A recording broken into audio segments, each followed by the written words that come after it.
Good morning, Jags. This is Fahad. Today is Monday, November 9th. Let's get started. The chart that you're looking in front of you is Russell 2000 index. Take a look at this. Right now, up 7%. Right now, up 7% or 115 points. If you go back, all the way back, even when the market exhausted bottom that we saw back in March, and you see the series of green candles since then, that the recovery, I don't think you can find a candle of this magnitude ever in this entire time, and is clearing all of this major VOP congestion level on the daily scale. If you go back and take a look at the pre-COVID levels in Russell 2000 index, that level in February was 1703. Russell currently is at 1758. And then if you go back to the weekly scale, then you can see the significance of this breakout on the weekly scale. It's clearing not only the February 2020 highs, it's also clearing the 2018 highs that we saw in August 2018. And then if you go to the 5-year scale, and then you will see, and let's go to the 10-year scale, or more like 15-year scale. I don't even have, I don't think I can, the futures even go that far back. So I'm going to use IWM as a proxy over here. Now IWM is going to be updated. This is as of market close on Friday, which is closed at 163. And if you look at pre-market, here is Russell 2000 index. I mean, when have you seen the entire market, Russell 2000 index we're talking about here, shot up like this? It's trading at 175 after closing at 163 on Friday. And if you look at the, and if you go back to the 5-year scale now, you will see that the high that we saw, the all-time high, was 173 in 2018. And then in February 2020, the high was just about 170. We're trading above all of that. We're trading at above 175 in pre-market. And then if you go back to the 15-year scale, then you will see how significant this breakout is in Russell 2000 index to an all-time high. It's very, very rare for the entire market, major market like this, to jump like this. On the other hand, now let's take a look at Nasdaq. Now Nasdaq was up 320 points when that news came out from Pfizer. It was actually up the entire overnight session, and then it sold off and practically and briefly went all the way negative. Take a look at it, what's happening to some of these stocks that benefited tremendously during the COVID crisis. And so here is Zoom. Zoom in pre-market, at one point it was down $100 or nearly 20%. After closing at exactly $500 per share on Friday, it was hitting as low as $406 per share in pre-market, although it has bounced back from that a little bit. You can just go down the list, everything that has benefited tremendously from shutdowns. So there's a lot of SaaS. If you look at IGV closed at 335. IGV, the entire sector, software group, was down 10% at one point after that Pfizer news came out. So even names like Teladoc, take a look at this, closed at 206, trading at 193 in pre-market. Netflix closed at 514, trading at 485 in pre-market. And you can just go down the list. There is a Square. Square closed at 550, not Squares, yeah, Square. Square closed at 198. It's down about $5, slightly only in pre-market. I mean, there's just ton and ton of them. On other hands, Boeing closed at 157, now trading at 180. I have another chart of Boeing that I just wanted to show, which is this one. It's important as to where Boeing is going to open. So if I expand this view, you will see that this stock, Boeing, it closed at 157 on Friday. There has been a major wall of resistance right around 175, where the stock, every time it has come up to this resistance that has failed to break out, it's trading near 180 to 185, in that range where my dotted line is in pre-market. So it's basically going to clear through all of this congestion level, which potentially opens the door for Boeing to now make a run towards 200 to 205, maybe $210 per share over the coming weeks. It may not do that in a single day, but it's important. Similarly, if you look at airlines, here's American Airlines. This stock is up 25% in pre-market. Carnival Cruise closed at just under 14, trading at 18 in pre-market. This thing is up nearly 30% in pre-market. You can just go to restaurants. So take a look at Darden restaurant. Darden closed at 102. It's trading at 112, up 10% in pre-market. And similarly, BLMN, which is Blooming Brands, a company that owns all kinds of higher end steakhouses and all that, up 15% in pre-market. And if you look at, for example, Ruth Chris Steakhouse, closed at 12, trading at almost $14 in pre-market. So up another 15%.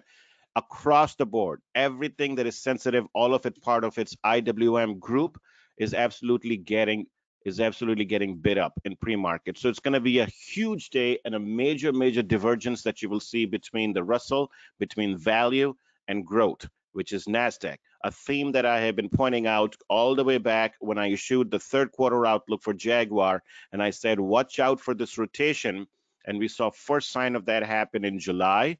Then we saw a significant sign of this rotation happen in September, which was right after when both Tesla and Apple came out from the euphoric run after the stock splits announcement.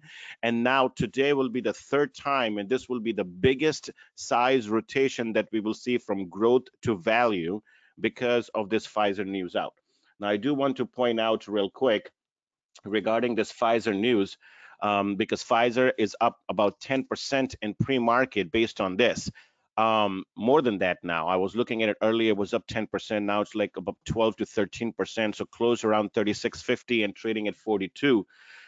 This study, which is called BNT162B2, which is being developed with BioNTech, it's 90% effective, according to the company, which prevents a disease at 7 days post-administration of the second booster. So you take the first booster and then you take the 7th booster and you administer that for 7 consecutive days, and then it becomes 90% effective.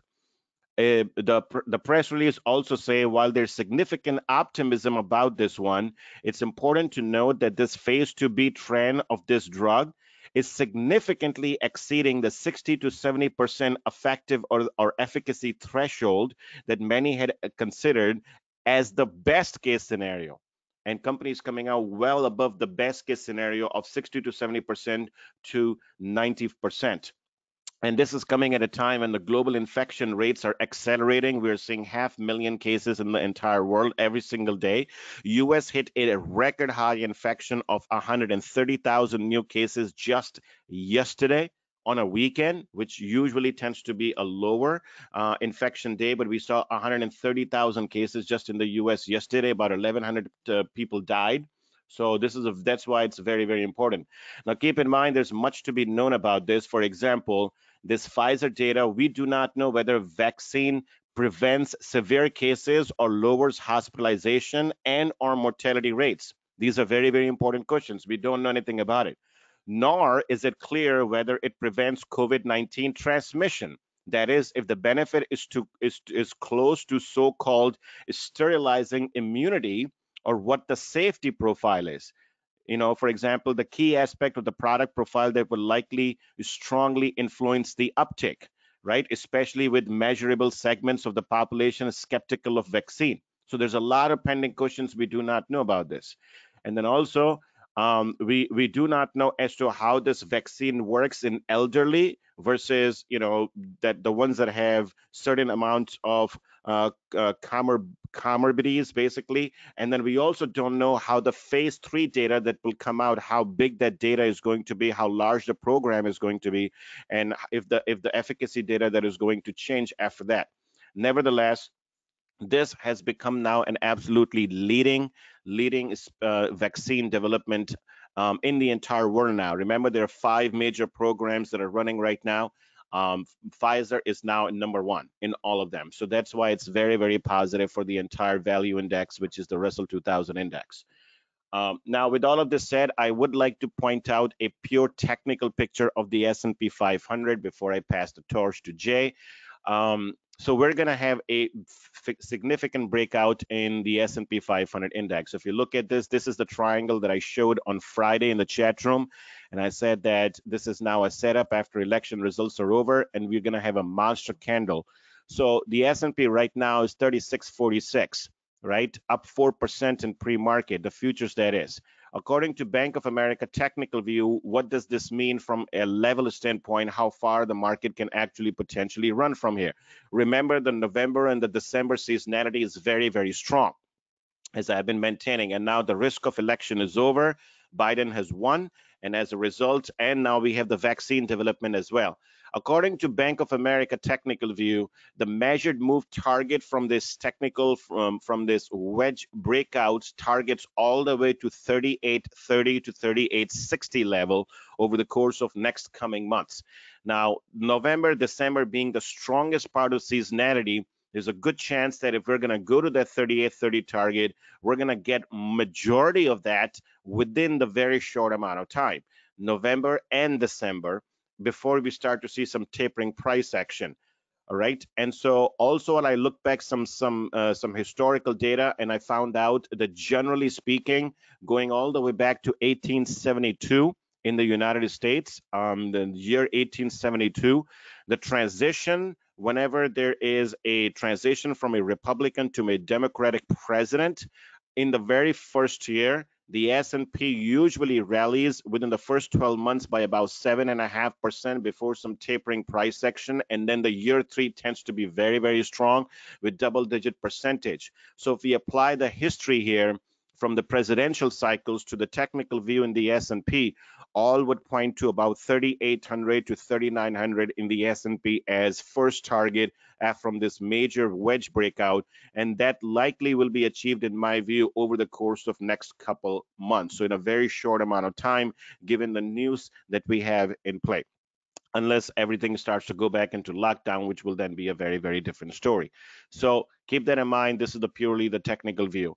Also, I would like to point out the emerging market breakout. Cannot underscore that. EEM is going to be another massive rally today. Emerging markets closed at $48 per share on Friday, and it's going to be up another about 4% in pre-market. This has been a major beneficiary of the shift from Republican to the Democratic Party on the weekly and the monthly scale. Remember a discussion about China in webinar.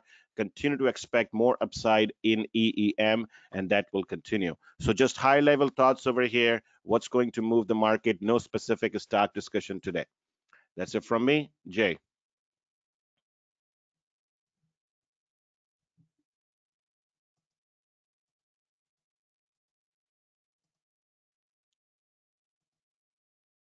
Jay, can you hear me? Morning, Fahad. Good morning. Oh man, happened again. No problem. So today I don't have any stock specific news to talk about. Instead, I want to focus on JaguarMedia. As we all know, thus far, Chronicle has provided Chinese tech demystified Jaguar investing ideas, and I know he has a new thematic series coming out soon. And today I want to talk about two new series that I have on the horizon. Series number 1 is going to be called Diamonds in the Rough. I've been writing for Jaguar since 2016, and if we look across, weekend research, homepage, quarterly outlook, there have been stocks that I've come across that have produced just extraordinary winners. For example, Align Technology. This was back in 2017. It was brought up when it was $91 a share. Now it's going for $477. Orthopediatrics, $17.50 when we brought it up, $41 right now. And I think one of the biggest ones is C Limited. At that time, when it was first brought to clients, it was $13 a share, and now $186. And you can even include some quarterly outlooks like Avalara or even recently SciTime. But essentially what this series is going to be, it's going to be looking for, undiscovered, under the radar, small cap companies that, have yet to be talked about, that have yet to, become a focal point for, FinTwit, for example. And there are plenty of ideas that I have in mind, but ultimately, yeah. So small cap is sort of the where I'm going with that. And the time frame on these is going to be a little bit longer, 6 months, even up to a year possibly. So that is series number 1, called Diamonds in the Rough. On that one, you one of our, and this is also just to sort of like um, remind everybody, and especially the older clients, the clients that have been with us for a long time, many years, they fully understand this. One of the things that in which we excel in Jaguar Analytics when it comes to our core research process is exactly that, is diamonds in the rough, if you think about this, because some of our best gains, absolute fantastic picks and best gains, they have come from areas where we have identified names that are small caps and went on to become mid caps, or they were mid caps and then went on to become, large cap stocks. By identifying them early in their growth phase, ahead of multi-quarter or multi-year consistently high growth rate, and then benefiting from that trend. And many of those ideas are in the quarterly outlook, weekend research, homepage, and all of this. And so this series, just to clarify to everybody, Diamond in the Rough, that we're going to be launching in Jaguar Media, will focus on those very small caps and mid caps that are small today, but of the very, very bright future, correct? That is correct. Okay, perfect. Looking forward to that. Next one then. Too. Series number 2 is going to be called JaguarConsumer. Now, of all the industries that I talk about, software is always exciting to talk about, med tech as well. But for me, the consumer space is my favorite to talk about. And when you look across the consumer space, there are plenty of sub industries to venture into. Whether that be restaurants or retail stores or home retail, discount stores, grocery stores, even leisure. So there is going to be a lot of flexibility with this one. Essentially, there doesn't need to be a 20-minute presentation on McDonald's. We already know who McDonald's is, or Wingstop, for example. But when I say flexibility, there are opportunities to just simply, give you earnings previews, to give you behind the numbers write-ups, even an IPO watch. Recently I just profiled Leslie's on the homepage. That's the pool retailer headquartered in Arizona.